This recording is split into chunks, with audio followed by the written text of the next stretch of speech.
कुछ बेटियां माँ के जीते जी अपना मायका खराब कर देती हैं। दरवाजे की लगातार डोर बेल बजी जा रही थी।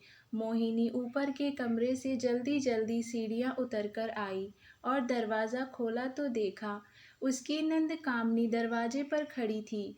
मोहिनी अपनी नंद कामनी को देखते ही बोली, दीदी आप अचानक? कामनी बोली, हाँ भाभी, माँ की बहुत याद आ रही थी। बिल्कुल रहा ही नहीं जा रहा था, इसीलिए इस घर को देखने चली आई। मोहिनी बोली, आओ दीदी अंदर आओ। कामनी अंदर आते ही पूरे घर को निहारने लगी और अपनी माँ की तस्वीर को देखकर रो पड़ी। भाभी ना जाने क्यों 2-3 दिनों से मेरा मन बिल्कुल नहीं लग रहा था। बस मन जिद किए बैठा था कि मायके जाकर अपने घर से मिल आऊं, इसीलिए आपसे बिना बताए आ गई। मोहिनी बोली, दीदी कम से कम बताकर तो आना चाहिए था ना। अब देखो मैंने फेशियल करने वाली को घर पर बुला रखा है, वे आएगी तो मुझे अपने बेडरूम में जाना पड़ेगा और आपको यहाँ माँ की तस्वीर के पास अकेले बैठना पड़ेगा। कामनी बोली, भाभी माँ को गए आज पूरा 1 महीना बीत गया है और आप तो जानती ही हैं मैं पूरे 1 महीने बाद आज अपने मायके आई हूँ। माँ होती तो मैं और माँ कितनी बातें करते थे। माँ एक पल भी मुझे यूं अकेला नहीं बैठने देती थी। मोहिनी बोली, दीदी ये बात तो भला मुझसे बेहतर कौन जान सकता है कि आप और माँ कितनी बातें करते थे। अब जाने वालों को तो भला कौन रोक सकता है। मैं जानती हूँ मम्मी जी के जाने की सबसे ज़्यादा कमी आपको ही खल रही होगी। कामनी बोली, भाभी सही कहते हैं लोग, माँ बिना मायका नहीं। आज ये बात मुझे सोले आने सही लग रही है। माँ दिन का एक फ़ोन तो मुझे कर ही देती थी। मेरी खबर लिए बिना माँ को चैन कहाँ पड़ता था। अब उनके जाने के बाद बहुत अकेला महसूस कर रही हूँ मैं। इस घर में बिताए मेरा बचपन और माँ का मुझे बार बार पुकारना, दिन भर वही याद आता है। बस माँ होती तो इस वक्त क्या कर रही होती, यही सोचने में दिन बीत जाता है, इसीलिए यहाँ चली आई। उतने में मोहिनी की सहेली का उसके मोबाइल पर फ़ोन आ जाता है। वे मोहिनी से डांस क्लास के बारे में पूछने लगी। मोहिनी बोली, नैना आज तो डांस और म्यूज़िक क्लास आना संभव नहीं हो पाएगा, मेरी नंद आई हुई है। हाँ मैं कल पक्का आऊँगी। कामनी बोली, भाभी अपने डांस और म्यूज़िक क्लास लगा दी है। मोहिनी बोली, हाँ दीदी आपको तो याद ही होगा जब मम्मी जी जिंदा थी मैं तब भी डांस क्लास जाना चाहती थी, मगर खैर छोड़िए इन बातों को। अब जो इस दुनिया में ही नहीं रहा उसके बारे में क्या शिकायत करना। फिर से डोर बेल बजती है। सामने मोहिनी की पार्लर वाली खड़ी थी। अरे आओ पिंकी, तुम बेडरूम में जाकर फेशियल का सामान निकालो, मैं अभी आई। पिंकी बोली, जी दीदी ज़रा जल्दी आइएगा, आपके बाद मुझे एक क्लाइंट के घर जाना है। मोहिनी बोली, दीदी आप फ्रिज में से ठंडा पानी पी लीजिएगा और आपके लिए चाय कॉफ़ी जो मन करे बनाकर पी लीजिएगा। आपके भैया राकेश भी अभी थोड़ी देर में आ जाएंगे, फिर आप दोनों भाई बहन मिलकर बातें करिएगा। और मोहिनी अपने बेडरूम में चली गई। कामनी अपनी माँ की तस्वीर को देखकर रोते हुए बोली, देखा माँ आज तुम्हारे बिना यहाँ मेरा कोई अपना नहीं है। तुम थी तो मेरे लिए स्वादिष्ट पकवान बनाती, मुझसे ढेरों बातें करती, मगर अब तो ये नौबत है कि पानी भी हाथ से लेकर पीना पड़ेगा। कामनी बीते यादों में खो गई। जब भी वे अपने मायके आती थी उसकी माँ सुरेखा जी उसके बहुत लाड लड़ाती थी। कामनी को जो भी पसंद होता उसकी माँ तुरंत ऑर्डर कर देती कि आज तो खाने में कामनी की ही पसंद का ही खाना बनेगा। दोनों माँ बेटी बैठकर खूब गप्पे लड़ाती। सुरेखा जी कहती, कामनी तू आती है तो घर में रौनक आ जाती है, तू इसी तरह मुझसे मिलने आया कर, मेरा मन लग जाता है, और भला क्या पता कितने दिन की मेहमान हूँ मैं। तब कामनी अपनी माँ को डांट लगाकर कहती, खबरदार माँ, जो अगली बार ऐसी बात कही, पिताजी तो छोड़कर चले गए, अब तुम्हारा ही तो सहारा है। यदि तुम भगवान को प्यारी हो गई तो मेरा क्या होगा। आखिर इस घर में मैं तुम्हें देखकर ही तो ही आती हूँ। और है ही कौन मेरा। भाभी थोड़ी मुझसे तुम्हारी तरह लाड लगाएंगी, भाभी थोड़ी चाहेंगी कि मैं अपने मायके आकर रहूं। एक माँ का दिल ही होता है जो अपनी बेटी के लिए धड़कता है। बाकी तो भैया भाभी सारे बस यूं ही नाटकी दिखावा करते हैं, किसी को मुझसे कोई लगाव नहीं है।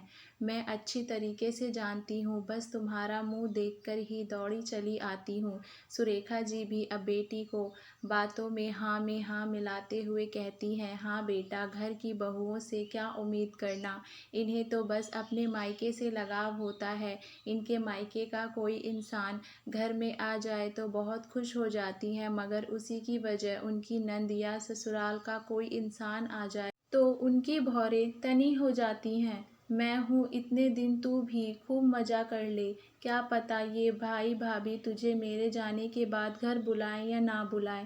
कहते हुए सुरेखा जी कामनी को अपनी नई नई साड़ी और अपने गहने तक दे देती हैं। तू ये सब ले जा बेटा, वरना मेरे मरने के बाद तो ये सब कुछ तेरी भाभी हथिया लेगी। कामनी उन दिनों को याद कर रो पड़ी।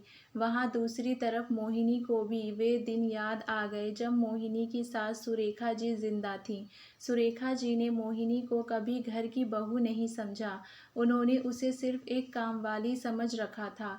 आजकल लोग अपनी कामवाली बाइयों को भी इज्जत करते हैं, मगर सुरेखा जी ने तो बहू की कभी इज्जत नहीं की थी।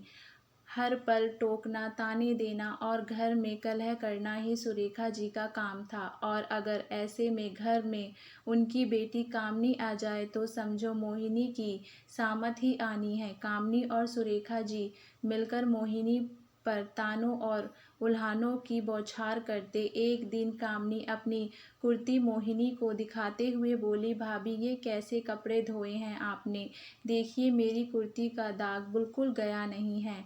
मोहिनी डरकर बोली, दीदी शायद दोबारा लग गया होगा, क्योंकि मैंने तो अच्छे से ब्रश भी मारा था।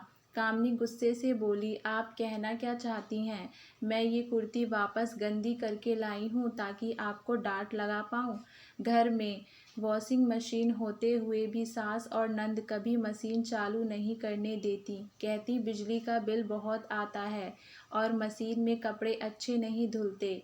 बेचारी मोहिनी सारे कपड़े हाथ से धोती। एक दिन सुरेखा जी बोली, बहू कामनी को दही भल्ले खाने का बहुत मन कर रहा है, तू जल्दी से दही भल्ले बना ले। मोहिनी बोली, माँ जी रात के 9 बज रहे हैं, घर में दही जमा हुआ भी नहीं है और हमारे नीचे जो दूध की डेयरी है वे भी बंद हो चुकी होगी, तो इस वक्त कैसे दही भल्ले बना पाऊंगी। मैं अभी दही जमाने रख देती हूँ, सुबह तक दही जम जाएगा तो मैं सुबह दही भल्ले बना दूंगी। सुरेखा जी गुस्से से बोली, कामनी क्या हमारे घर रोज रोज आती है? उसे अभी दही भल्ले खाना है तो अभी खाना है। तुम जाओ बाहर और जहाँ से भी दही मिले अभी के अभी ले आओ। मोहिनी बेचारी जैसे तैसे जल्दबाजी में सोसाइटी से बाहर गई। रास्ते में सारी दुकानें लगभग बंद हो चुकी थीं। घर से तकरीबन आधा घंटा दूर एक डेयरी खुली मिली, जहाँ से वे दही लाई और थक कर आकर उसने दही बल्ले बनाए। फिर भी सास और नंद को उस पर बिल्कुल दया नहीं आई, बल्कि कहने लगे, इतनी देर कैसे लग गई दही लेने में? दही लेने गई थी या बनाने? मोहिनी ने एक बार सुरेखा जी से कहा भी था कि उसे डांस और म्यूज़िक का बहुत शौक है और वे उनकी क्लास लगाना चाहती है, मगर ये बात सुरेखा जी ने अपनी बेटी कामनी को भी बता दी और दोनों माँ बेटी ने मिलकर मोहिनी को खूब खरी खोटी सुनाई। सुरेखा जी कामनी को चुपके से साड़ियाँ, गहने और पैसे देती। ये बात मोनिका भी जानती थी, मगर कभी कुछ नहीं कहती। जब राकेश को पता चला कि माँ कामनी को चुपके से ये सारी चीज़ें देती हैं, तो बल्कि राकेश ने इस बात का विरोध करते हुए कहा कि माँ कामनी इस घर की बेटी है, तुम उसे हमारे सामने चीज़ें दो, कभी हमने तुम्हें रोका थोड़ी है। उस बात पर भी सुरेखा जी भड़कते हुए बोली थी, हाँ हाँ जानती हूँ, तुम दोनों सिर्फ मेरा मन रखने ऊपर से ये सब बोलते हो, वरना कौन नहीं चाहेगा कि जो भी मेरा है वे तुम दोनों को मिले। मैं तो बस मेरे जीते जी मेरी बेटी को भरपूर सामान दे देना चाहती हूँ, ताकि आगे जाकर मेरी बेटी को तुम लोगों से भीख ना मांगनी पड़े। मोहिनी को अपनी सास की छोटी सोच पर बहुत अफसोस हुआ, मगर वे कर ही क्या सकती थी। सास और नंद ने तो जैसे कसम खा रखी थी कि मोहिनी को कभी अपना नहीं मानेंगे, जबकि मोहिनी तो कभी कुछ कहती भी नहीं थी। मोहिनी के जहन में बीते बातों की स्मृतियां अब तक हिरोले खा रही थीं। वैसे भी अपने साथ कुछ गलत हुआ व्यक्ति कभी नहीं भूलता। मोहिनी को बेडरूम में गए लगभग 1.25 घंटा बीत चुका था। कामनी बाहर हॉल में अकेले बैठी थी। उतने में डोरबेल बजी। कामनी ने दरवाज़ा खोला और भाई राकेश को देखकर खुश होकर बोली, भैया कैसे हो तुम? राकेश कामनी को देखकर आश्चर्य से बोला, अरे दीदी आप अचानक, ना कोई फ़ोन ना खबर। हाँ भाई, माँ की और इस घर की बहुत याद आ रही थी तो बिना खबर किए ही आ गई। राकेश ने अंदर आते ही यहाँ वहाँ नज़र दौड़ाई और बोला, मोहिनी कहाँ गई? कामनी बोली, भाभी तो बेडरूम में फेशियल करवा रही हैं भाई, तुम ऑफिस से थक कर आए होंगे। तू बैठ, मैं तेरे लिए पानी लाती हूँ और चाय बनाती हूँ। राकेश फिर से आश्चर्य से बोला, तू चाय बनाएगी? कामनी हड़बड़ाकर बोली, क्यों भैया, मैं क्यों नहीं बना सकती चाय? राकेश बोला, अरे माँ के राज में तो तूने कभी पानी भी हाथ से नहीं लिया। तू ही कहती थी ना, बेटियां मायके में आराम करने आती हैं, काम करने थोड़ी आती हैं। और तुझे तो शायद पता भी नहीं होगा कि रसोई में कौन सी चीज़ कहाँ पड़ी है, क्योंकि तेरी शादी के बाद तूने तो कभी रसोई में अपने कदम ही नहीं रखे। कामनी नज़रें झुकाकर बोली, भैया छोड़ो ना पुरानी बातों को। कामनी ने राकेश को चाय बनाकर दी और राकेश के पास बैठकर बोली, भैया बुरा ना मानो तो एक बात कहूँ, माँ को गए अभी 1 महीना ही बीता है और भाभी ने डांस और म्यूज़िक क्लास लगा दी है। फेशियल करवाने पार्लर वाली को घर बुला रही हैं। ऐसे लग रहा है जैसे उन्हें तो माँ के जाने का कोई अफसोस ही नहीं हो। राकेश बोला, तो इसमें क्या हुआ? मोहिनी को ये सब शौक पहले से था, तुम जानती हो, मगर माँ ने उसे अपने जीते जी ये सब कभी करने ही नहीं दिया, इसीलिए वे उनके मरने के बाद अपने शौक पूरे कर रही है। कामनी बोली, लोक लाज का तो कुछ ख्याल कर लेती भाभी, हमारे समाज के लोगों को पता चलेगा तो क्या इज्जत रह जाएगी हमारी। सभी लोग अपनी सास के मरने के बाद कई दिनों तक मातम मनाते हैं, मगर यहाँ आकर तो ऐसा लग रहा है जैसे भाभी तो माँ के मरने का जश्न मना रही हों, अपने सारे शौक पूरे कर रही हैं। अरे थोड़े महीने तो रुक जाती, माँ को गए कम से कम 3-4 महीने तो बीतने देती। मोहिनी अपने कमरे से बाहर आई ही थी कि उसने कामनी दीदी की ये सारी बातें सुन ली और वहाँ बोली, दीदी आप हमेशा माँ को भी मेरे खिलाफ यही सब भड़काती आई हो, और अब माँ नहीं रही तो आप अपने भाई को ही भड़काने बैठ गईं। राकेश बोला, बहन तुम्हारी पहले भी यही सारी आदतें थी जिससे मैं और मोनिका बहुत परेशान हुए करते थे, मगर इन आदतों को बार बार दोहराना अच्छी बात नहीं। मोहिनी बोली, दीदी आप कहती हो माँ से ही मायका होता है, मगर ऐसी बात बिल्कुल नहीं है। कुछ लड़कियाँ अपनी माँ के जीते जी अपना मायका अपने हाथ से बिगाड़ देती हैं। अपनी माँ को समझाने की बजाय अपनी माँ को और भड़काती हैं और आग में घी डालती हैं, जिसका धुआं सिर्फ और सिर्फ घर की बहुओं पर आता है।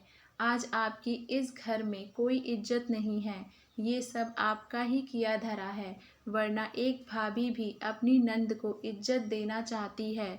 बशर्ते नंद भी भाभी को बहन जैसा प्यार दे, मगर आप तो पहले भी मुझे दुश्मन समझती थीं और अब भी आप मुझे दुश्मन ही समझती हैं। मुझे लगा था माँ के जाने के बाद आप सुधर जाएंगी, मगर जिस तरह हाथी के दांत खाने के अलग होते हैं और दिखाने के अलग, वैसे ही आपका भी स्वभाव है।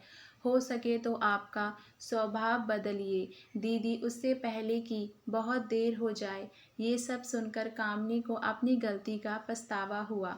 उम्मीद करती हूँ आप सभी लोगों को हमारी ये कहानी पसंद आई होगी। आप लोगों की इस कहानी को लेकर क्या राय है, हमें नीचे कमेंट बॉक्स में अपनी राय ज़रूर बताइए और हमारे चैनल वानी वॉइस को लाइक शेयर सब्सक्राइब करना ना भूलें।